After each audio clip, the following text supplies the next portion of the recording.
She smiled when the verdict fell. But was it justice or something darker? Welcome to Rust Evidence. I am your host, Silas Wren. Let's keep growing this mystery-loving community. Drop a comment with where you're listening from. I always look forward to reading your thoughts. Let's begin.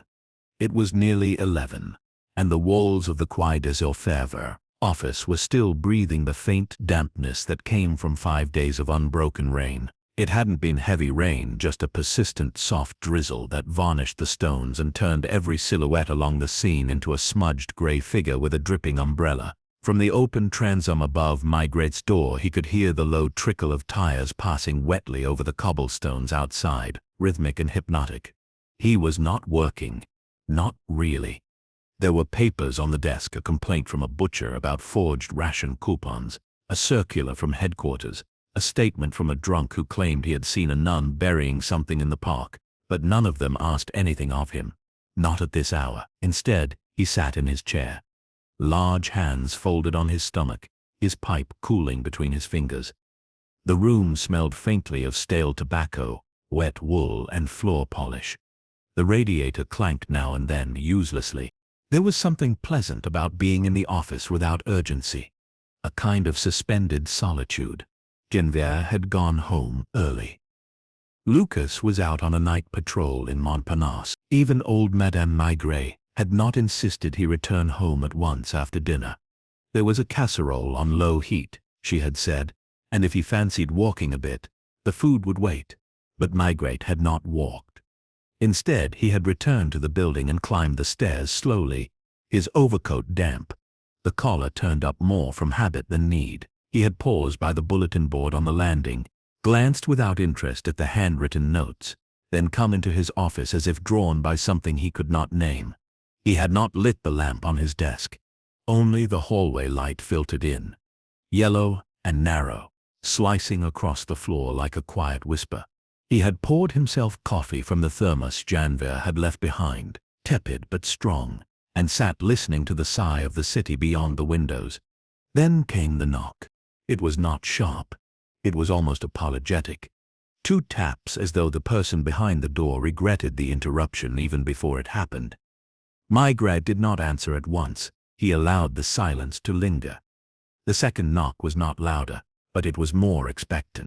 He rose, slowly, and opened the door. It was Loguenon, of course, Inspector Loguenon. Always in the wrong place at the wrong time. Always carrying a face like a ruined Sunday roast. He looked waterlogged, his thin coat sticking to his back, the brim of his hat bent out of shape. Behind him, the corridor stretched dimly, empty. She smiled, Loguenon said without waiting for an invitation. Maigret tilted his head. At the verdict, just now. At the Palais de Justice. Loguenon stepped in without asking, shaking water from his cuffs. They found her guilty, poisoning her husband. A unanimous jury, 20 years. And she smiled. Maigret closed the door with a soft click. The coffee, neglected on the desk, had gone cold. Loguenon stood awkwardly, dripping slightly onto the linoleum. She wasn't supposed to smile. You should have seen the judge's face. Even the prosecutor flinched. Maigret did not respond. He crossed to the window, looked out. The lights from across the river shimmered against the wet surface of the scene. A barge passed, slow and heavy. She's not beautiful, Loguenon added. Not even young, mid-40s, maybe. Quiet the whole trial, sat there in black. Never a word unless asked. But after the verdict, he paused. It wasn't a triumphant smile, just strange. You'd expect tears or rage, even fear. But this, he stopped, as if waiting for Maigret to offer a theory that would let the universe snap back into place. Instead, Maigret asked quietly, "What's her name?" Madame Vachon, Leah Vachon. Lived in the 18th. Husband ran a little printing shop near Place Clichy. He died last December. Arsenic. They found the bottle under the sink. Maigret nodded slowly. His pipe had gone out completely, and he did not bother to relight it. He stepped behind his desk and lowered himself into the chair with the deliberate patience of a man accustomed to letting things come to him. "She asked for you," Lognon added, almost as an afterthought. Now, Maigret looked at him. At the end, after sentencing, just a moment before the gendarmes led her away, she leaned to her lawyer and whispered. He looked surprised, but nodded, said she wished to speak with Chief Inspector Maigret. "Not officially, just if you had a moment," the radiator hissed.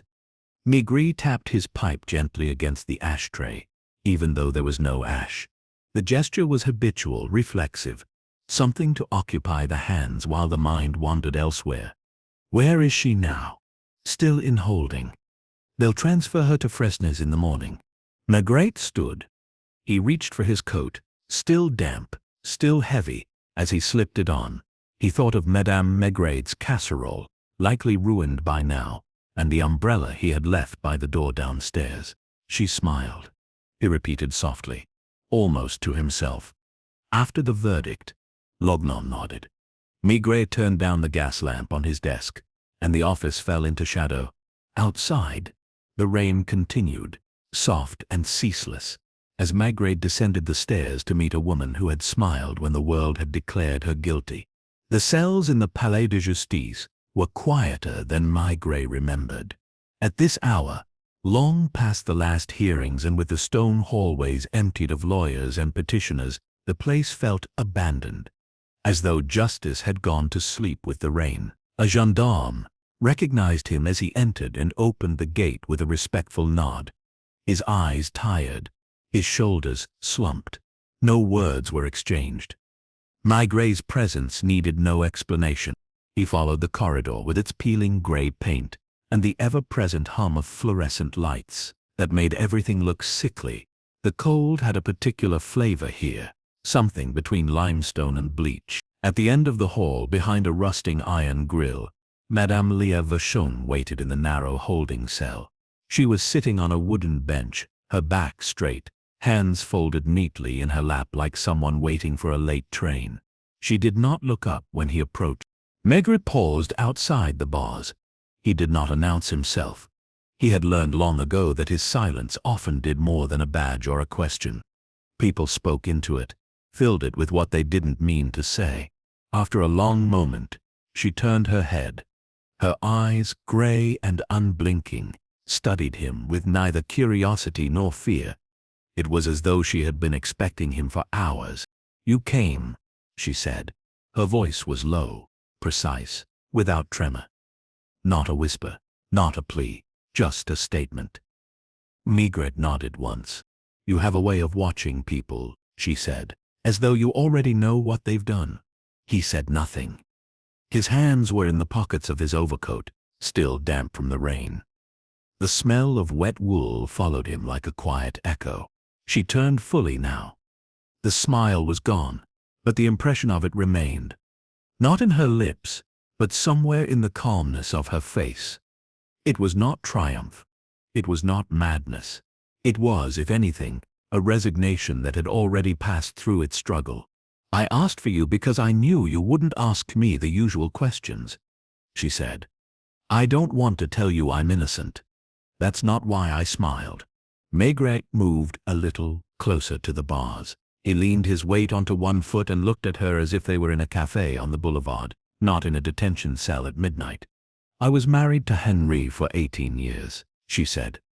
"We met when I was a shop girl at a newsstand, and he needed help binding pamphlets. He was always precise. He didn't drink, didn't raise his voice. Everything in order, every tool in its place. He believed in discipline." She glanced at the floor, then looked back up, but not kindness. Still, Maigret didn't speak. He watched her hands. They were not trembling. "I didn't poison him," she said, finally, "but I knew someone had. I found the bottle the night before he died, under the sink, exactly where they found it later. The cap was loose. I knew what it was. I had read the label years ago when cleaning." She folded her hands again. "I didn't move it. I went upstairs. I went to bed." It was not a confession. It was something quieter, more internal, Maigret could feel the weight of her words, how they settled into the stillness around them like soot. "You didn't warn him," he said finally. "No." Her eyes didn't flinch. "And when I heard him vomiting in the middle of the night, I sat by the door and listened. I didn't go in, I didn't hold his head, I just listened. I knew he wouldn't call for me." A gust of wind pressed rain against the high-slit windows, and a drain pipe moaned in protest somewhere above. "I suppose that's murder too," she said. Maigret's breath fogged the cold iron bars. He said very softly, "Why smile?" She was quiet for a moment. Then she looked away, as though embarrassed by the simplicity of her answer. "Because no one asked me why I stayed." It hung there for a moment, like the pause before a verdict. She turned back to him, and for the first time her voice carried a shadow of emotion. Not sorrow, not anger, but something like weariness, soaked in years. "I stayed because leaving would have made me the ungrateful wife, the selfish woman. He never hit me, you see, he never yelled. He simply disappeared into routine, made silence unbearable, made kindness feel like intrusion. I became a part of the furniture. I could not speak without being corrected. I stopped having opinions. I stopped existing." Maigret remembered a face from the file. A photograph of Henri Vachon, clean-shaven, square-jawed, unsmiling. Not cruel, just absent. A man who looked as if he never left his shop except to go to the bank or the bakery. A man who would never beat his wife, but never thank her either. "You smiled," Maigret repeated, "because you were finally seen." She met his gaze. Yes. He let the silence stretch. Then he reached for his pipe, knowing it was still unlit, and held it in his fingers like an old habit. "I didn't come to reopen your case," he said. "I know, but I'll ask questions, not to exonerate you, to understand." A faint smile crossed her lips again, but this one did not linger. "You'll find nothing," she said. "Because there's nothing to find. No accomplice, no conspiracy. Just a man who died, and a woman who watched." Maigret nodded once. "That's often enough." He stepped back from the cell. The gendarme, who had been waiting discreetly at the far end, straightened and prepared to escort him out. Maigret gave Madame Vachon one last look, not of pity, but of recognition. She returned it with the calm of someone who no longer feared misunderstanding. Back outside, Paris had grown even darker. The streets were glazed with rain, the reflections of lampposts quivering in every puddle. Maigret walked with the collar of his coat turned high and his hat tilted against the drizzle. He passed a café still lit, its windows fogged, a waiter smoking alone by the door. The smell of baking bread rose from a distant boulangerie, preparing for morning. He had no intention of going home yet. Instead, he turned toward Place Clichy. The printing shop was closed, of course, but he stood outside it anyway. The shutters were down, the name Vachon and Fils still painted in careful, once proud letters above the door. He imagined Henri working late inside, bent over a typesetting tray, his hands ink-stained, the room smelling of glue and old newsprint. A man who never raised his voice, who never forgot a deadline, who thought loyalty was the same thing as love. The rain tapped on Maigret's hat like a slow clock. He lit his pipe at last, and the smoke drifted out into the night, curling into the silence like a question that could never be fully answered. The next morning, the city awoke beneath a layer of thick, low-hanging fog that blurred the outlines of chimneys and softened the tap of early footsteps on the pavement. Maigret, who had returned home only at 3:30, sat at the kitchen table in his slippers, the newspaper untouched beside his coffee. Madame Maigret moved quietly around the stove, not asking questions. She never did when he returned late with that heavy, unreadable look in his eyes. The kind that meant a case had crept under his skin without ever being opened officially. He stirred his coffee without drinking it. The rain had eased, but its presence still lingered in the corners of the apartment, in the faint dampness of the curtains, the dull clink of water dripping from the gutter outside. Somewhere beyond the glass, Paris was already resuming its routine. School children crossing streets in packs, A delivery boy rattling past on a bicycle, shutters creaking open across windows still blurred with sleep. He finally lifted the cup and took a long sip. "She asked for me," he said aloud, though not as a statement to his wife, but more like someone confirming a detail for himself. Madame Maigret turned her head slightly, pausing in her movement, and looked at him with her usual mild curiosity. "She smiled after the verdict," he added. It disturbed Lugnon more than the arsenic. She gave a soft, non-committal sound, something between a breath and a hum, and returned to the stove. It was all the encouragement Maigret needed. He pushed back his chair, dressed without hurry, and returned to the Quai des Orfèvres, with the weight of the night still pressed quietly into his shoulders. In his office, the morning sun, if one could call it that, filtered weakly through the frosted glass, illuminating the dust that danced in the stale air. Janvier was already at his desk, going over a statement from a watchmaker whose daughter hadn't come home. Maigret waved it off with a soft grunt. His mind had already turned elsewhere. He didn't go to his own desk. Instead, he walked slowly to the archives in the basement, where the air smelled of old cardboard and mildew, and the lights hummed above the rows of files like insects trapped in glass jars. He asked the clerk for the Vachon file, not the murder, but everything before. The folder was thin. That surprised him. Henri Vachon had only one prior report to his name, a minor municipal complaint from 5 years earlier about a street sign placement outside his shop, which he claimed was deterring customers. The report was clinical, polite, and included a photograph of the storefront taken by the city. Leia was not mentioned. Maigret turned the pages slowly, absorbing their blandness. No quarrels, no legal disputes, no history of sickness. Henri Vachon's life had been as ordered and dry as his death had been chaotic. That was unusual. Poison was personal. It required intimacy and time, not impulse. He turned again to the final page. One more glance before closing the file, and noticed something he had overlooked before. The address listed was Rue de l'Épée, but Maigret remembered Lugnon saying the Vachon had lived in the 18th arrondissement near the shop. This address was different. It was not in the 18th at all. It was across the river, in the 14th, south of Montparnasse. He frowned.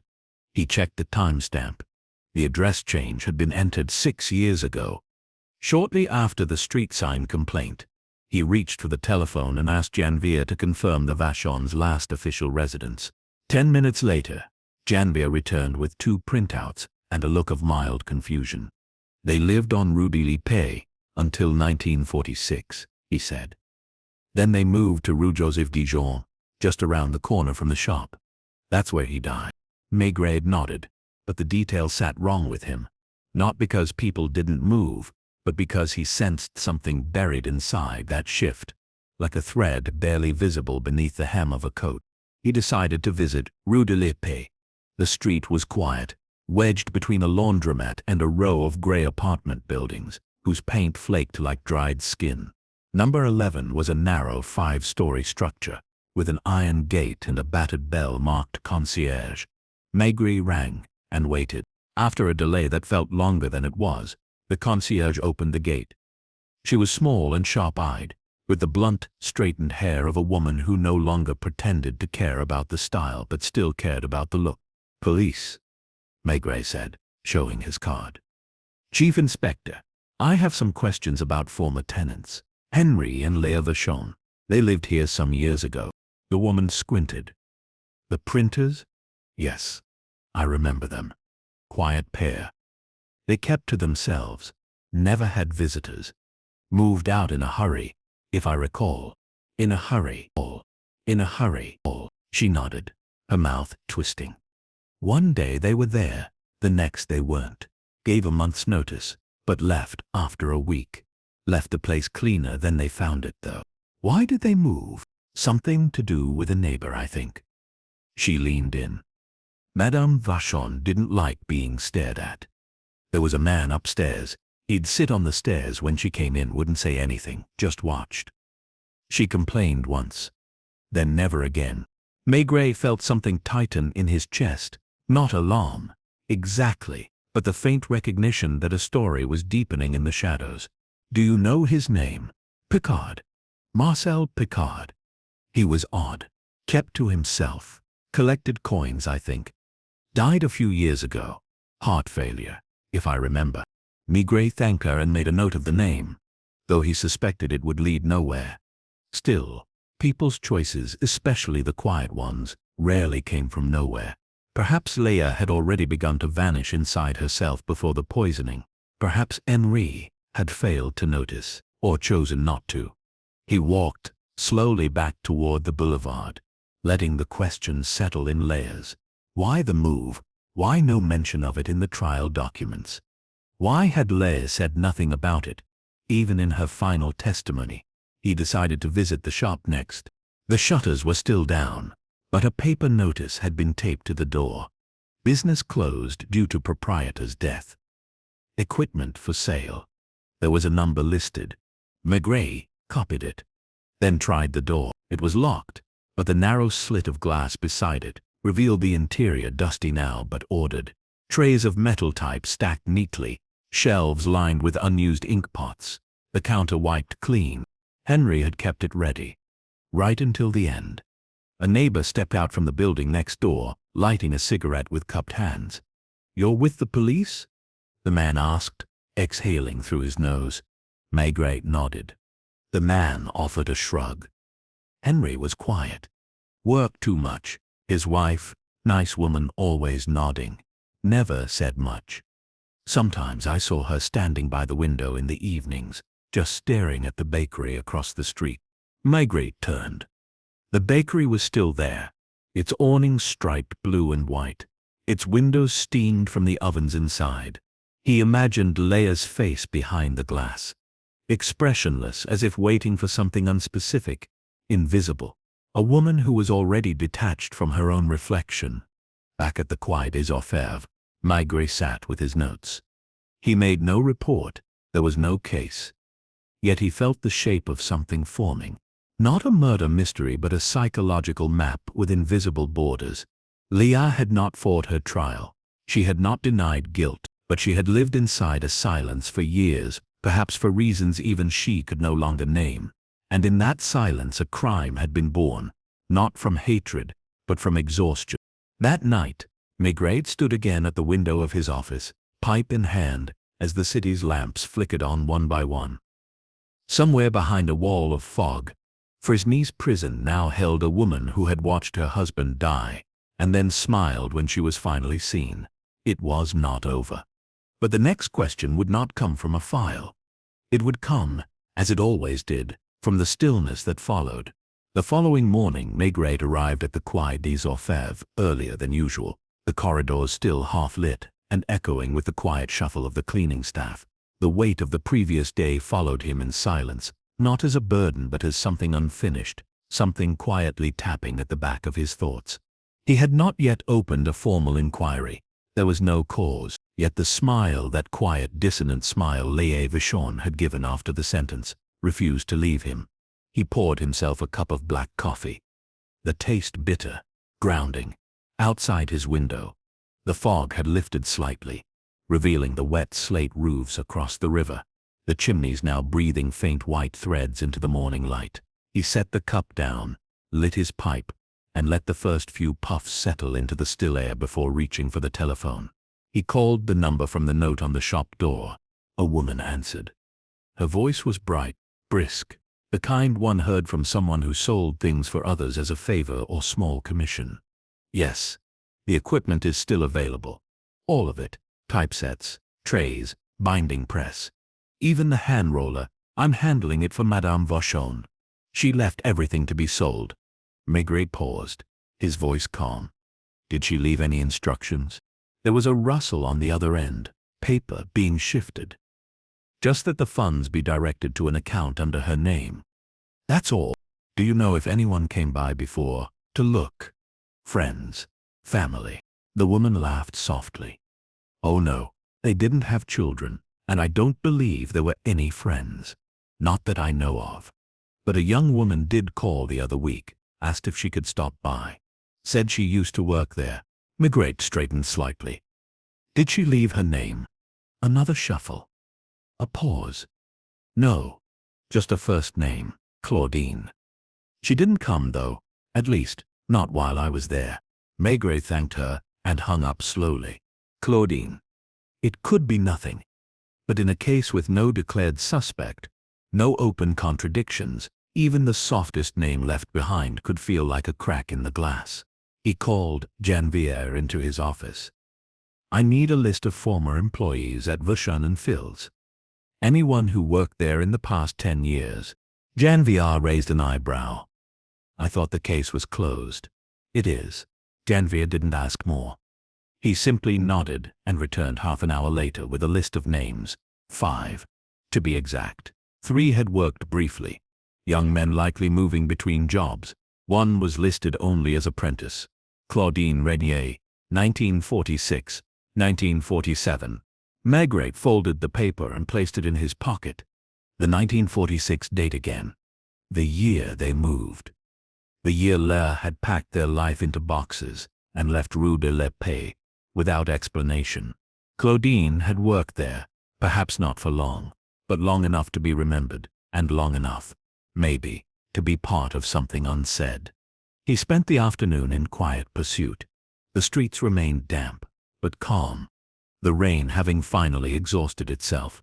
Claudine Renier was not an uncommon name, but the records office traced her to a small address in Gentilly, on the southern edge of the city, a narrow quarter where apartment buildings leaned into one another like eavesdropping neighbors.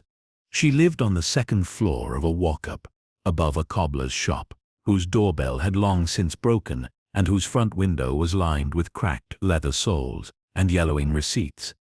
Maigret climbed slowly, letting the echo of his footsteps announce his presence. When the door opened, the woman who stood before him was in her early 30s, perhaps younger than he'd expected, though her eyes betrayed more years than her face did. She wore a thick wool sweater over a faded blue dress, and her fingers were stained faintly with ink. "I'm not selling anything," she said plainly. "Not buying anything," Maigret replied, offering his card. She read it, the muscles in her jaw tightening slightly, but she stepped back without protest. The apartment was modest, clean, its furniture worn but carefully placed. A kettle hissed on the stove. "I know why you're here," she said, sitting without invitation. "It's about Leah." He didn't answer immediately. He waited, letting the space between them do its work. "I saw the trial in the paper," Claudine said. "I recognized her name, and I almost didn't believe it. She was always so quiet, gentle, even." Maigret studied her. "You worked with her?" "For a year, right after the war. I was barely 17. My parents knew Henry through the Printers Guild. He gave me the job." She reached for a teacup and ran her finger around the rim. "I didn't last long. Henry didn't like distractions, or laughter, or girls who asked too many questions. Did you?" Maigret asked. "I asked one question," she said. "Just one, about a letter I found in the waste bin. It wasn't meant for me. It was addressed to Leah, but Henry had torn it in 2. I only saw half of it." She looked at him, as though trying to decide how much to say. "It was from someone named Jules. The handwriting was neat. It wasn't romantic. Not exactly, but it was personal. There were lines about the room we almost rented, about the window above the train line. He said she had made the wrong choice, but he didn't blame her. He said he'd always wait. It read like someone who had once meant something." Maigret leaned forward slightly. "Did you show her the letter?" Claudine nodded. "I gave her the half I found. The next day she didn't come in. Henry closed the shop early. 2 days later she returned, but she was changed.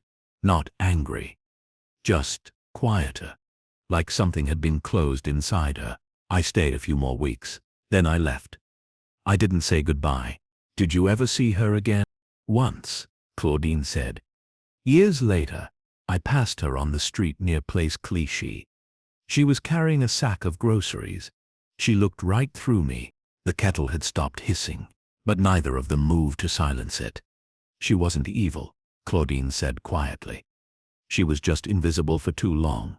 Maigret thanked her and left without another question. He walked back toward the station in the slow dusk, the air heavier now, not with rain but with the closeness of truth almost formed. The letter, Jules, the move in 1946. Henry had found the note, perhaps intercepted others, perhaps he had locked it all away in silence, in that stiff, ordered world where emotion had no function.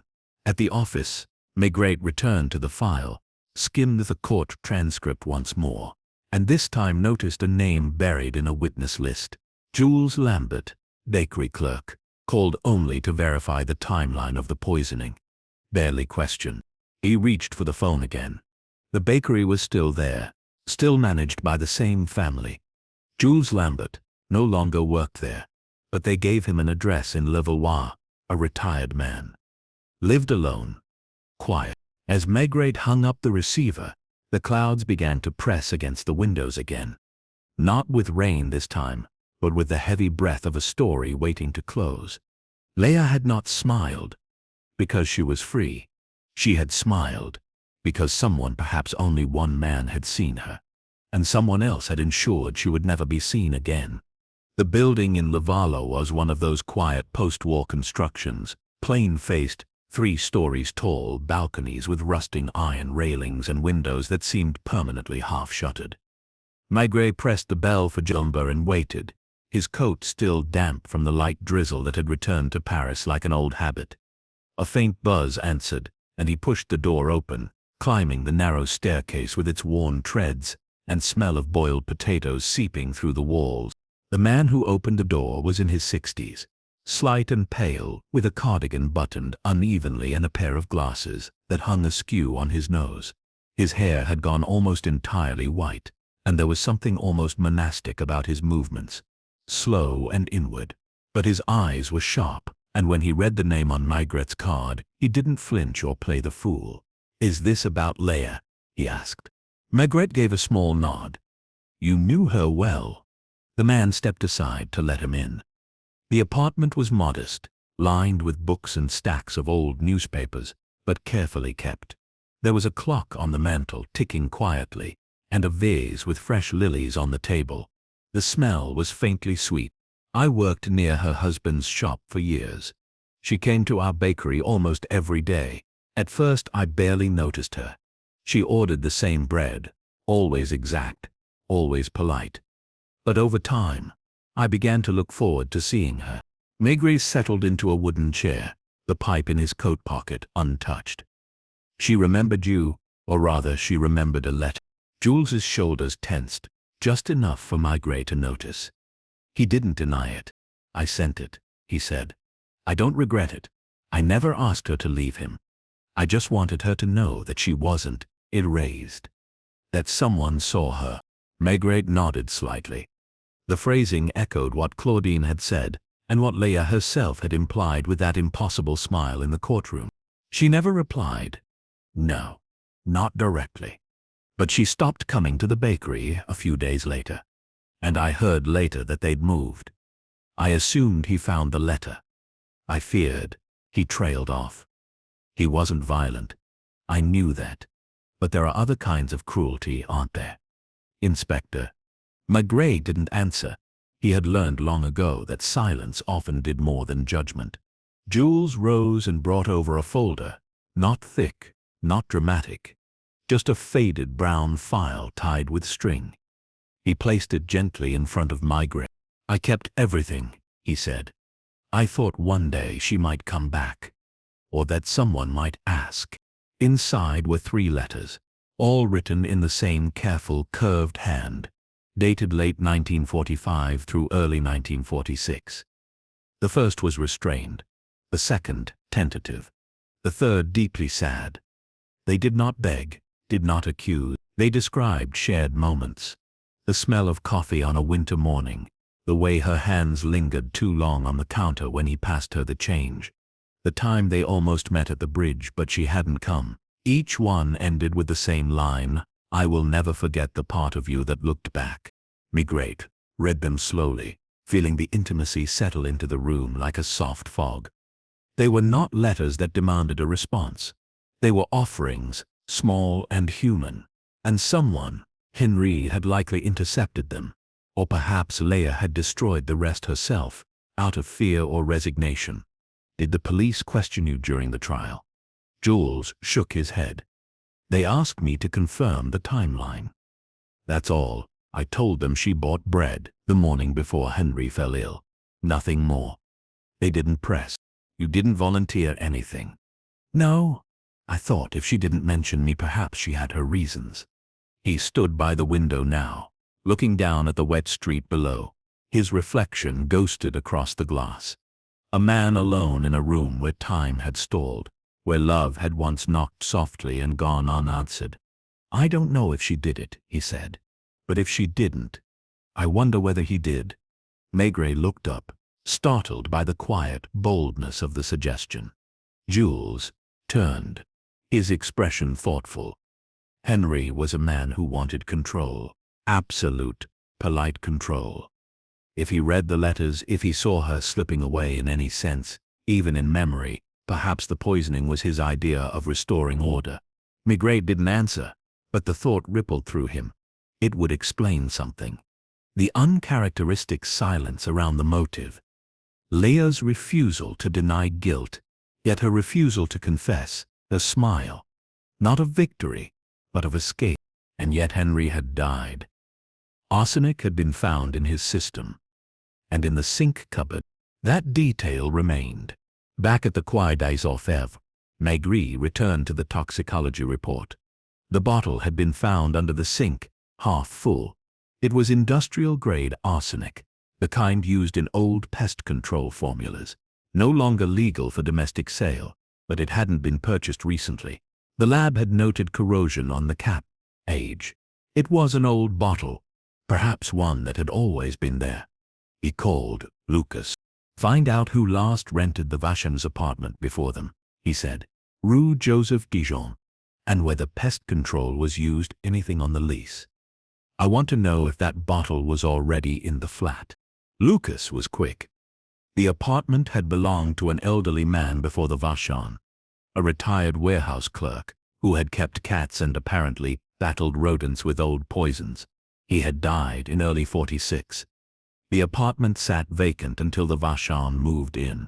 Maigret sat very still. The arsenic might have been there all along.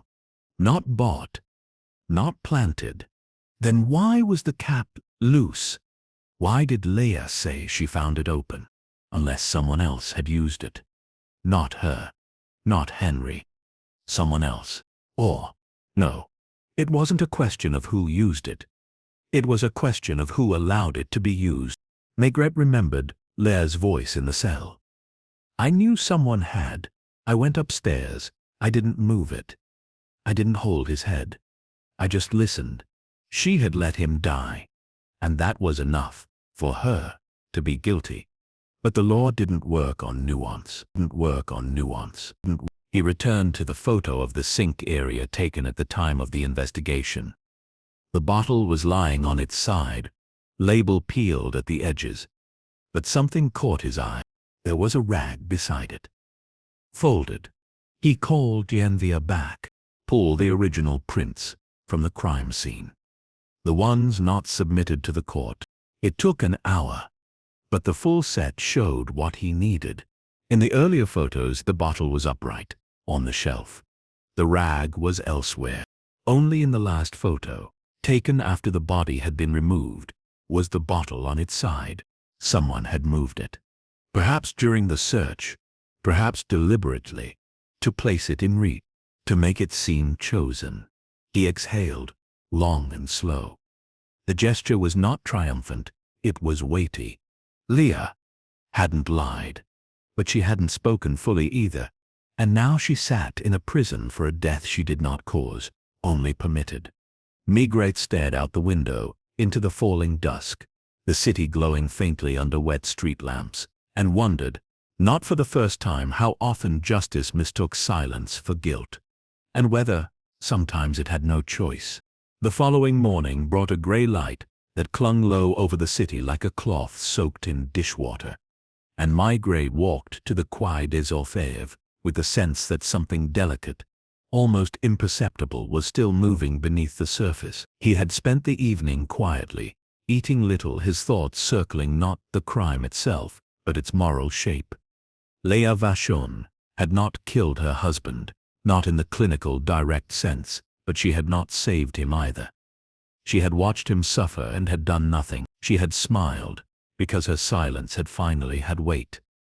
Because for once, it was not dismissed. And yet Maigret could not quite let the case rest, even unofficially. There were threads still loose. The old bottle of arsenic, the rag that moved. The photographs altered in sequence. Someone had shaped the scene, not with malicious skill, but with a clumsy sense of staging, enough to raise a question. And questions were Maigret's true terrain. He followed them not for the sake of proof, but because they whispered of hidden lives. He arrived at his office to find Lucas already waiting, a damp file folder under his arm. The lease from the Rue Joseph Dijon apartment. Lucas said, placing it on the desk. Nothing unusual, but I asked about the building anyway. The concierge remembers the Vachon well. Said Henri once accused the boy from the floor below of trying to break into the cellar. Claimed he saw him sneaking down the stairwell after hours. Maigret's brows knit faintly. What boy? Name's Alain Morel. 16 at the time. Lived with his mother 2 floors down. Father died during the war. He did a few odd jobs for the building. Carried coal. Ran errands. Still there. No. Moved out 2 years ago. Mother died in 48. But here's the interesting part. When Henri reported the boy, the concierge went to search the cellar, found nothing. But Lucas reached into the file again. 2 weeks later, Henri filed a complaint with the arrondissement office. Said things were being moved in his flat when he was out. Maigret sat forward slightly. Moved how? Drawers opened. A set of keys missing. Food disappearing. Nothing major, but enough to make him write it down.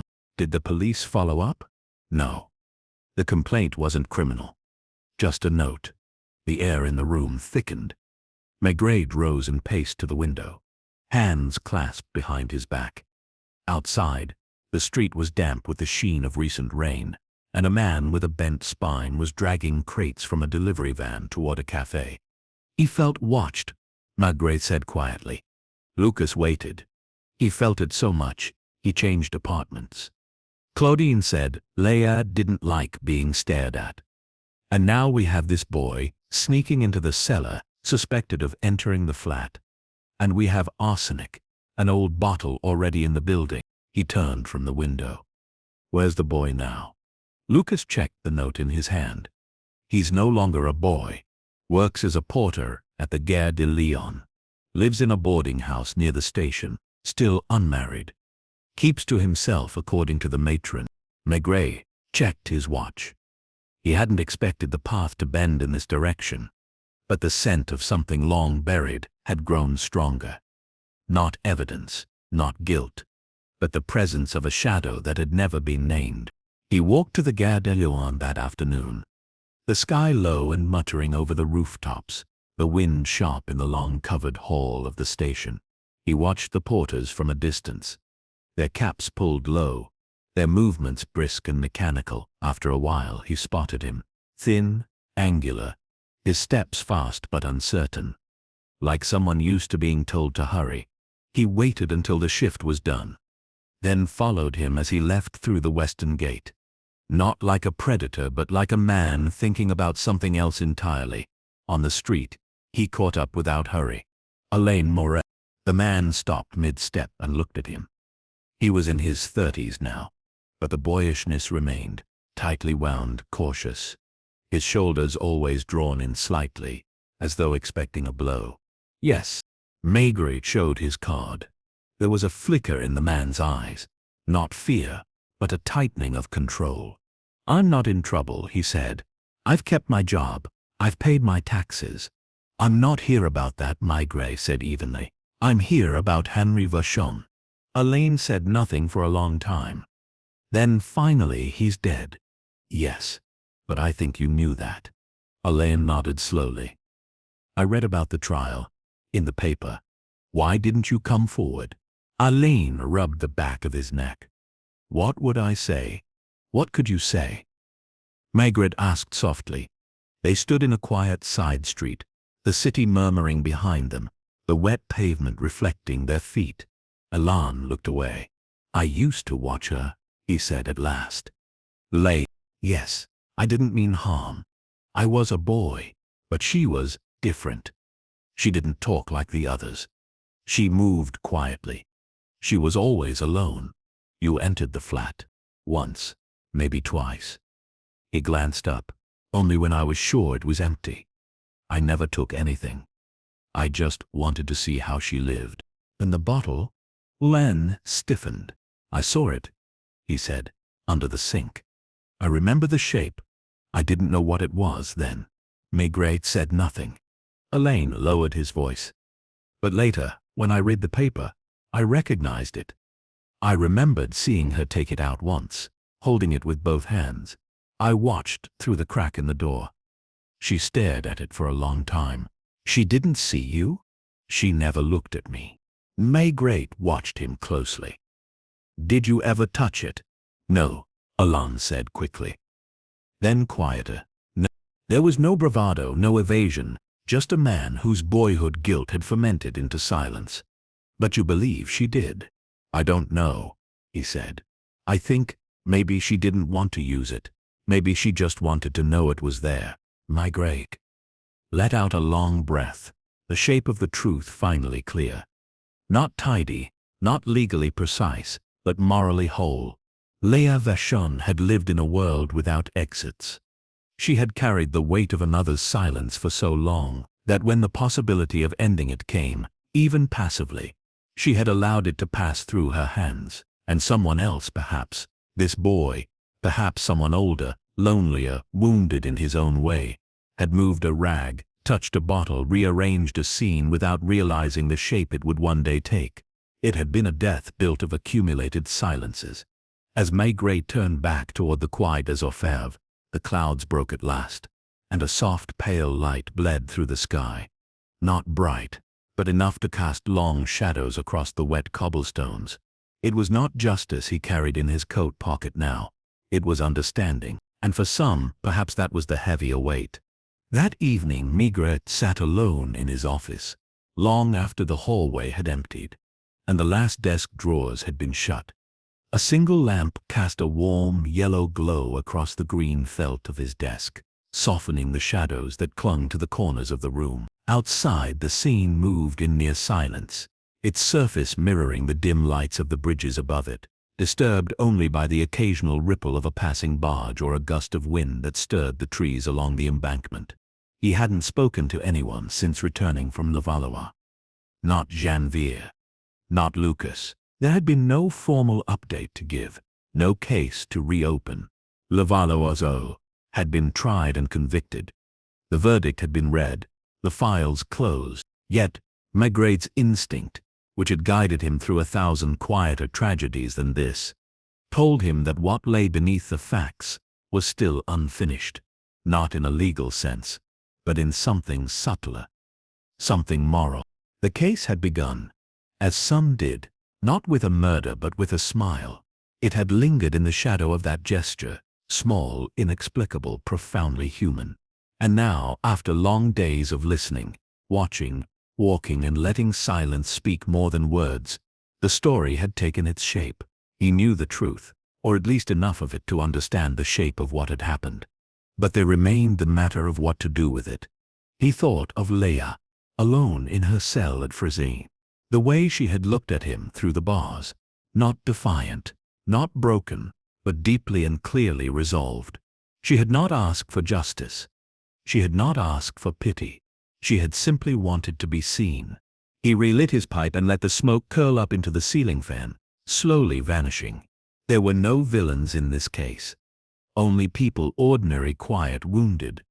Henri, with his immaculate shop and absence of warmth. Claudine, who had glimpsed something and said nothing. Jules, whose affection had been expressed only in letters. Alain, The boy who had watched from stairwells and left fingerprints on the margins of someone else's tragedy.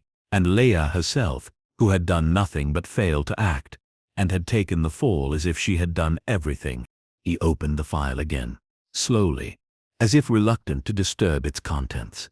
The court transcript sat at the top, its lines orderly, factual, so confident in their completeness. McGrade had seen enough of these to know the illusion they created, that because something had been written, it had also been understood. But this case had never been about what was seen. It was about what was never spoken. He picked up the phone and called Fresnes prison. He identified himself, asked to speak to the warden, and waited. The voice on the other end was courteous, but cautious. There was nothing unusual about Maigrate's request, but even so, the silence that followed the formalities was weighted. "I'd like to visit Madame Vachon," Maigret said. "Tomorrow, as a private matter. No written report." "Is this in connection with a pending investigation?" "No." A pause. "Very well, Chief Inspector. We'll have her brought to the visiting room at 10. He thanked the man and hung up. That night Maigret returned home late. Madame Maigret had already eaten, but she left his dinner on the stove, covered and warm. She didn't ask where he'd been. She poured him a glass of wine, placed the fork in his hand, and sat beside him without a word, knitting something small and green and indistinct in her lap. They ate in silence, and the comfort of it, of not needing to explain, was almost startling. He slept deeply for once, and by morning, the air had shifted. The rain had stopped altogether, and a thin wash of winter sunlight lit the city with a fragile clarity that made everything look temporarily cleaner, more defined. He took the train to Fresnes, watching the suburbs blur past with their rusted rooftops and pale laundries strung between windows. When he arrived, the guards recognized him and nodded him through with the quiet respect reserved for someone who did not make trouble. Leah was already seated in the small room with the window slit too high to see through. She wore the standard prison dress, gray, shapeless, but her posture was calm, and her eyes were just as Maigret remembered, watchful, neither hopeful nor defeated. She didn't rise when he entered. She simply looked at him. "You came back," she said. Maigret nodded, removing his hat. "There were things I needed to know." "Did you find them?" "I did." She didn't ask what they were. Instead, she folded her hands in her lap. "You're not here to tell me I didn't kill him." "No," Maigret said. "I think you let him die. And I think that for you, that was enough to deserve the sentence." She gave a faint nod. "But it wasn't murder," he continued. "Not by the law's measure. You didn't touch the bottle. Someone else moved it. Someone else disturbed the scene. Henry may have poisoned himself deliberately or by mistake. Or perhaps he suspected what you no longer needed to say." Her mouth shifted, just slightly. "A breath more than a smile. And the court?" she asked. "They won't reopen the case. There's no evidence to clear you. And no appetite to question what they believe was already resolved." "I know," she said. "I didn't ask you to come for that." Maigret leaned forward, his voice low. "Then why did you ask for me?" There was a pause, filled only by the faint hum of the prison corridor beyond the door. "Because I knew you'd understand," she said. "Not excuse it, not fix it. Just understand." He sat back. For a long moment, neither of them spoke. At last he said, "Do you want me to speak to anyone? To Jules? Claudine?" She shook her head. "No. If they remember me, let it stay that way." He stood then, slowly, and put on his coat. He looked at her one final time, not as a suspect, not as a witness, but as a person who had crossed a line without ever taking a step. "You'll serve your time," he said, "and one day you'll walk out." She didn't answer. He turned and left the room. Outside, the cold was sharper. The sky had cleared, just enough to reveal a line of blue above the rooftops. Maigret lit his pipe and walked slowly, not toward the station but in no direction at all, just moving, letting the silence settle again where it belonged. Some cases left you with paperwork, some with answers. This one left him with understanding. And perhaps That was the only form of justice that had ever truly mattered. Maigret did not return directly to the Quai des Orfèvres. Instead, he wandered. The kind of slow, deliberate walking he only allowed himself after a case had passed through him. Left its faint residue on his coat sleeves and under his nails, but no longer demanded explanation. He crossed a bridge without checking its name and stood there for some time, watching the barges crawl past on the scene, each one carrying something invisible but essential: flour, coal, mail, laundry soap. The quiet backbone of a city that prided itself on its spectacle. The truth of the Vachon case no longer pressed at him. It had unfolded fully now, not through files or testimony, but in the small, almost invisible decisions of ordinary people. Leo's guilt had never been in the poison. It had lived in the space where love should have been, and never was. It had gathered over time, slowly, like dust in the corners of a room no one bothered to clean. And yet, something still tugged at him. Not the central facts which were no longer disputed, but a detail that had never found its place. The rag, not its presence, nor even its location, but the fact that it had been moved at all. It was too small a gesture for someone like Alain Morel, who had only ever watched and hovered at the edges. It wasn't Jules. He'd never been inside the apartment. And Laure would not have needed to stage anything. She had already surrendered. So who, then? Back at the office, the day had already begun without him. Geneviève looked up when he entered, surprised. "I thought you might take the rest of the day." Maigret shook his head. "No. One more thing." He sat down, loosened his collar, and lit his pipe again. "Tell me," he said after a moment, when the scene was processed, "who was the first officer to enter the apartment after the body was found?" Geneviève blinked, thrown by the question. The report said a neighborhood officer responded to the concierge's call. "Let me check." He returned 10 minutes later, with a folded paper in his hand. Officer Grimaud, local station, arrived 20 minutes before the crime team. Found the body. Secured the premises. Did he move anything? According to the report, no. But he was alone for at least 10 minutes before backup arrived. Maigret nodded, slow and thoughtful. There was something about that early access, the empty room, the unrecorded moment, that opened up a possibility he hadn't considered. Not of guilt, but of narrative. Perhaps Grimaud hadn't meant harm. Perhaps he had simply done what men sometimes did when confronted with disorder, tried to arrange it into something cleaner, more explainable. He called the local station. Grimaud was still on the force. Older now, nearing retirement. Still walked his beat in the 18th arrondissement. Still signed his reports with an overconfident hand. An hour later, Maigret was seated across from him in a small back room of the precinct. The windows fogged, the radiator hissing with overexertion. Grimaud had a proud chin, and a quickness to his manner that hadn't aged well. He greeted Maigret with a kind of forced collegiality, clearly nervous despite himself. "I remember the Vachon case," he said before Maigret asked anything. "Strange business, clean little flat. Man dead on the floor, wife calm as a stone, said she had called for help, but the line didn't connect. Said she'd gone to get the concierge. And you found the body?" "Yes, kitchen floor. Face pale. Bottle under the sink." "Was the bottle lying on its side when you entered?" Grimaud hesitated. "It was the smallest crack, but enough. I can't be certain. I didn't write that detail down, because it wasn't on its side yet." Grimaud looked defensive now. "It was a chaotic moment. I didn't tamper with the evidence." "No. But you might have arranged it." The man stiffened. "I don't follow." Maigret tapped the edge of the table with one thick finger. "You walk into a death scene. No struggle. No marks. A man, dead in a room too quiet. The wife calm, too calm.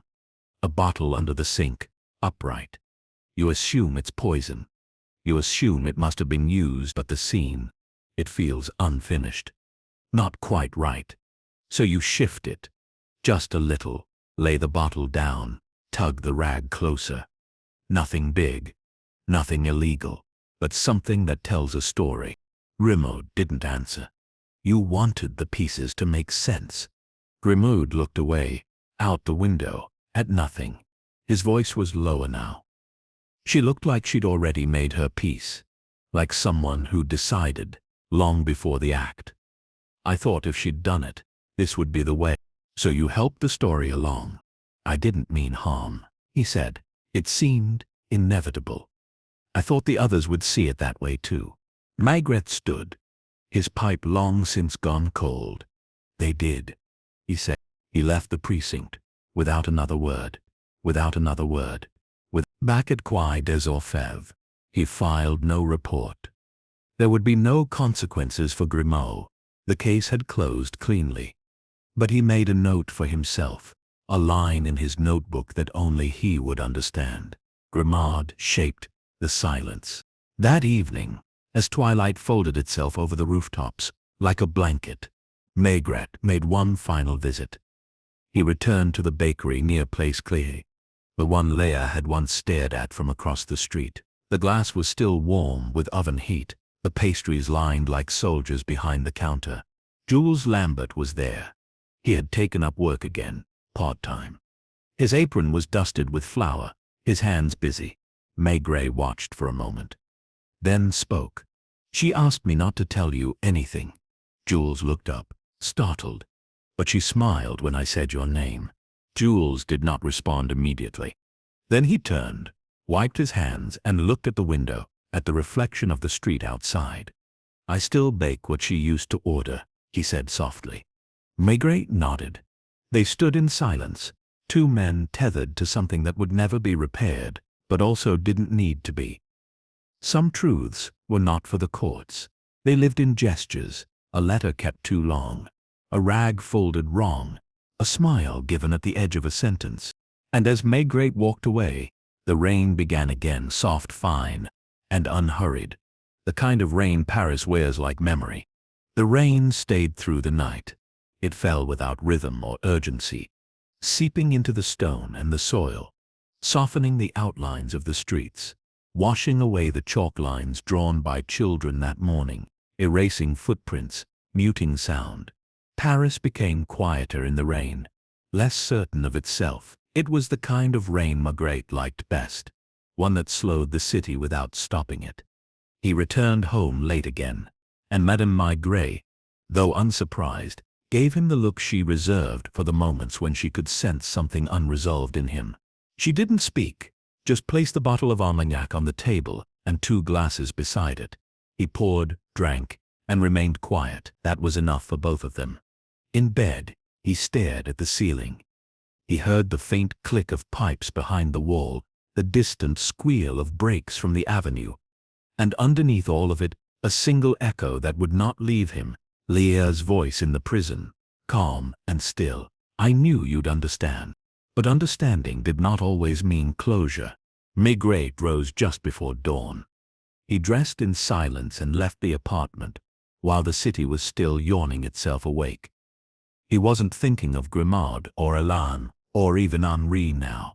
It was Claudine who lingered in his thoughts, in that soft, uncertain space between knowledge and complicity. Her name had surfaced early, had threaded through the case like a background hum, and then receded. But her silence, her disappearance from Léa's life, her choice not to testify, not even as a character witness, felt heavier now. There had been affection there once. Not romantic, not illicit, but something stronger than habit. The kind of bond women formed when they spent quiet hours together, side by side in rooms that smelled of glue and paper and ink. The kind of bond that could erode not with time but with a single misunderstanding. He walked gently, taking his time through the emptying market stalls and past the shuttered newsstands. The rain had lifted for now, but the clouds hadn't cleared. The city looked tired, as though it too had been kept up by thoughts that didn't know how to end. Claudine Regnier opened the door with surprise, but no alarm. She wore the same cardigan as before, the sleeves stretched at the wrists, the buttons misaligned. Her hair was pinned back this time. Hastily, she stood aside without comment. Maigret removed his hat and stepped in. I know what you said before, he began gently. and I believe you. But I think there's something you didn't tell me." She didn't answer, only waited. "I think Leah didn't just change after the letter. I think she changed after you gave it to her. Or rather, after Henri found out you had." Claudine's breath caught. Not audibly, not enough for most men to notice, but Maigret noticed. Her hand drifted to her elbow, squeezing it lightly, almost protectively. "He accused me," she said at last, her voice thin. "Not openly. Just suggestions. Coldness. Suddenly I was making too many mistakes. The trays were never aligned. The ink was too thin. He started locking the back room when I left. One morning I came in and found all my tools gone." Maigret said nothing.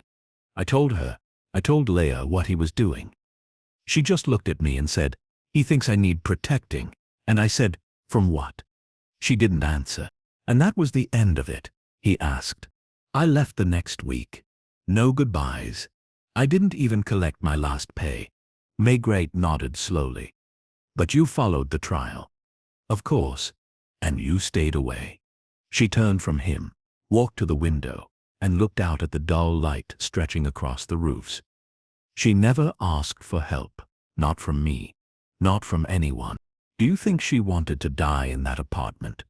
With him? Claudine's shoulders stiffened. No. But I think she thought she'd already died. The room fell silent. A kettle began to rattle faintly on the stove behind them. Maigret moved toward the door, but paused before leaving. She asked to see me. After the verdict, Claudine turned. "Did she say anything?" "She said she didn't want to be defended. She wanted to be understood." Claudine didn't speak again. She nodded once, slowly, as if it explained everything. Maigret returned to the street, where the rain had begun again, light but steady. He walked without hurry, letting it soak into his coat. The streets were busier now. Shops opening, children in rubber boots splashing through puddles, a dog barking from an open window. The case was done. Everyone he had spoken to had spoken truthfully, at least as far as they could. But what sat with him now wasn't guilt or innocence. It was the quiet, terrible way people vanished while still alive. Leah had lived beside a man who never beat her, never cursed her, never humiliated her. He had simply erased her, piece by piece, until she no longer recognized her own voice. And when the chance came to step outside that silence, she had not taken it. She had stood beside death and said nothing. It had not been cruelty, it had been weariness. Back at the Quai des Orfèvres, Maigret returned the file to the cabinet, slowly, his fingers brushing the edge of the folder longer than necessary. Then he crossed to the window and stood there, watching the city blur behind the rain.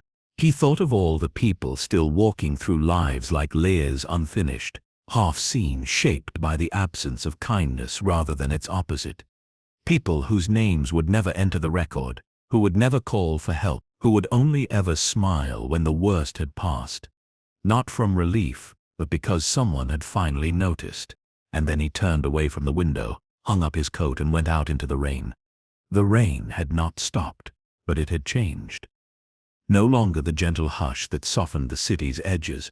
It had grown persistent, steady, a kind of cold insistence that soaked collars, muddied shoes, and turned every coat into a burden. Maigret felt it as he stepped from the precinct and onto the pavement, the damp already creeping past his cuffs, threading into the space between his scarf and his skin. But he didn't turn back, he didn't pause, he walked, not toward home, not toward any destination that would have been considered logical if sketched on a map. He walked the way one walks when the steps are not guided by urgency or duty, but by an unfinished conversation that keeps speaking inside your coat pocket. The case of Leah Vachon was closed, and yet it clung, not for lack of resolution, but for what lay unresolved by its very nature. This was not a murder that unfolded from malice, or greed, or even jealousy. It had flowered in the silence between two people, grown slowly in the absence of kindness, until it had become something irreversible. Leah had done nothing. That was the whole tragedy. But something still whispered at him from the edges. He passed Place Clichy again. The same wet bakery windows, the same canopy striped in blue and sagging with moisture. The lights inside cast a glow on the pavement. He could see Jules behind the counter, kneading something patiently, as though the dough itself were a kind of memory. Maigret didn't stop. He kept walking, letting the streets guide him, letting his body move ahead of his thoughts. By the time he found himself standing before the shuttered storefront of Vachon and Phil's, he realized what had brought him back. The shop. It had remained untouched since Henri's death. The widow's conviction had tied it in red tape, and the estate was in probate. No one had entered since the evidence had been gathered. No one had cared to. The trial had not needed mystery. It had needed closure. He crossed the street slowly, boots echoing on the slick stones, and tried the side door, locked. As expected.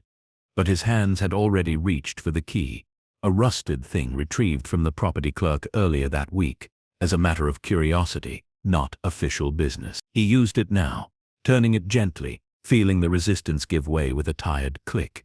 Inside, the air smelled of glue and cold paper. It was dark, but not entirely. A strip of gray light seeped through the drawn blinds, enough to see the outlines of the counter, the shelves, the typeset drawers, the order forms pinned to the back wall, yellowed and curling. It was a room that had not been used in months, and yet had not quite died. Nothing had been disturbed. Even the calendar on the wall still read December. Maigret stood there for a moment, not moving, letting the space speak, letting memory form around it. Henri had been a man of order, every tool in place, every drawer labeled, every hour accounted for. And yet something here had always felt off.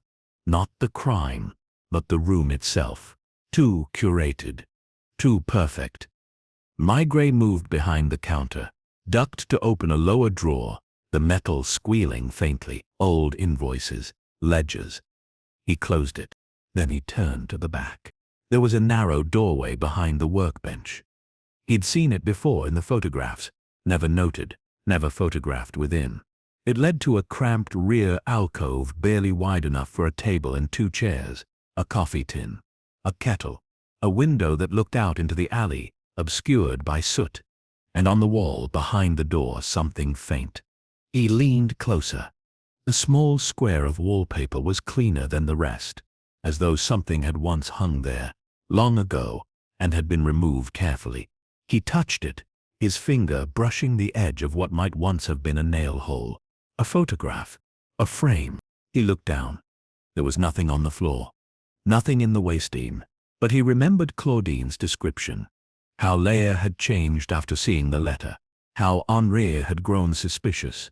Perhaps what once hung here had been taken down in those days, removed from view, like the letters, like the smile that only returned when it was all too late. He turned back toward the front of the shop, and then he saw it. Not something missing, but something present. The ledger on the counter had a page marked, not with a tab, but with a torn scrap of envelope. It stuck out awkwardly, newer than the others. His fingers opened it carefully, the spine cracking under its own weight. There was a note, scrawled in Henri's stiff hand. Check drawer 6 again. Something not right. It was not dated. Maigret moved, without thinking. Drawer 6 sat in the middle row. He pulled it open slowly, the weight of the metal resisting him. Inside, typeset letters, arranged in trays, and a small glass vial, empty. The shape of it matched the bottle found in the sink cupboard, but it was newer, clean, unscratched. He held it up to the light. It had never been mentioned in the report. Perhaps no one had looked in this drawer.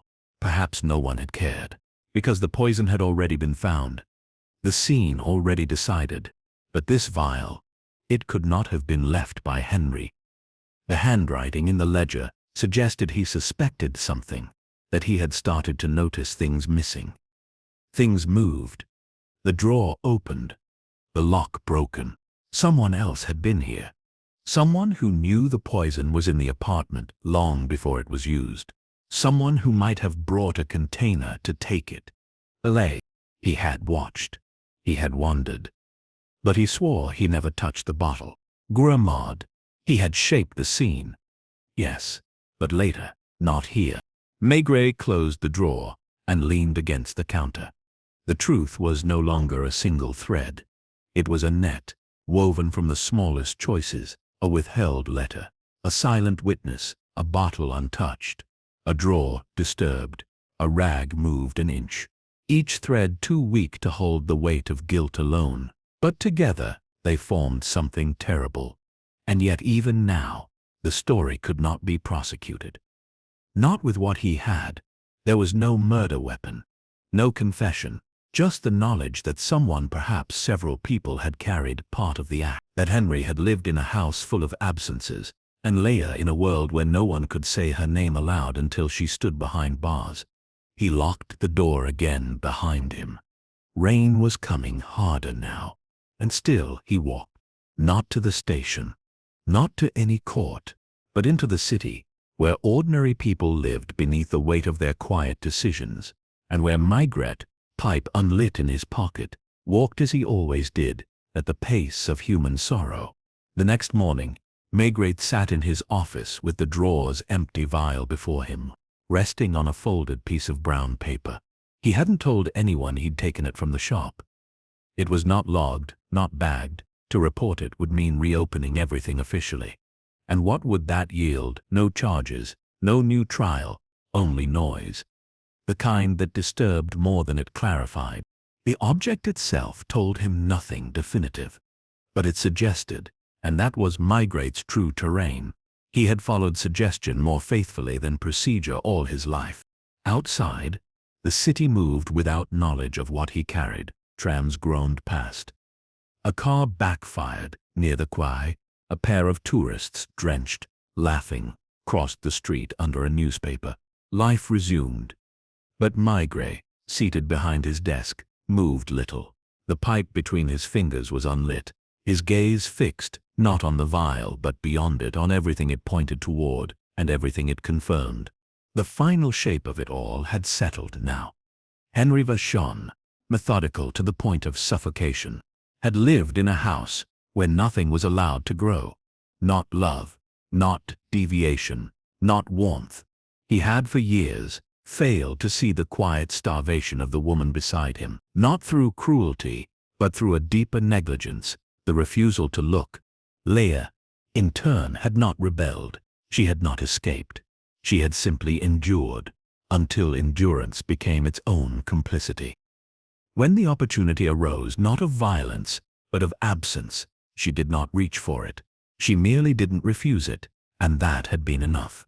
Enough to lose everything, enough to step into guilt. Not with a scream, but with silence. Alain Morel. That strange boy had hovered on the periphery of the story like a shadow that moved when no one looked. He had stolen no money, broken no windows, made no threats, but his gaze had been a theft of another kind. His entry into that apartment, perhaps only once, perhaps more, had disturbed something delicate. He had seen the bottle. Perhaps he had opened it. Perhaps he had even meant to act, and lost his nerve. But his fingerprints would not be found. He had already erased himself. And Grimaud, honest, Grimaud had wanted to help the world make sense. So he had tilted the bottle, moved the rag, arranged the room so it spoke clearly, as he thought it should. Not out of malice, out of fear of ambiguity. And yet none of them had committed a murder. Not really. The death of Henry Vachon had not been an act. It had been an accumulation of silence, of retreat, of things not said and hands not reached for. Maigret reached for a slip of paper and wrote one final line in his notebook. Verdict was not wrong, but truth was larger. He folded the page and placed it back in the drawer. By noon, the rain had stopped. A weak sun had appeared, enough to cast long slanted shadows across the square. He stepped out quietly, told Janvier he'd return later, and walked to a small cafe off the Boulevard Haussmann, a place where they knew him but didn't greet him, a place where anonymity was part of the service. He sat at a table by the window and ordered a beer. No headlines would follow this case. There was nothing to report, Leia would remain in prison for a crime that had been hers by decision, if not by action. Claudine would continue on, knitting guilt into her sleeves. Jules would bake. Alan would vanish further into his own life, and the world would turn. But Margaret had seen them all. And that, he thought, was perhaps the most one could ask of the living. The woman had smiled, not because she had won, but because someone, at last, had noticed her pain. And in that fleeting moment, the burden had changed hands. Maigret drank his beer slowly. Outside, the city breathed. Not louder, not differently. Just as it always, and he let it always, and he let it always.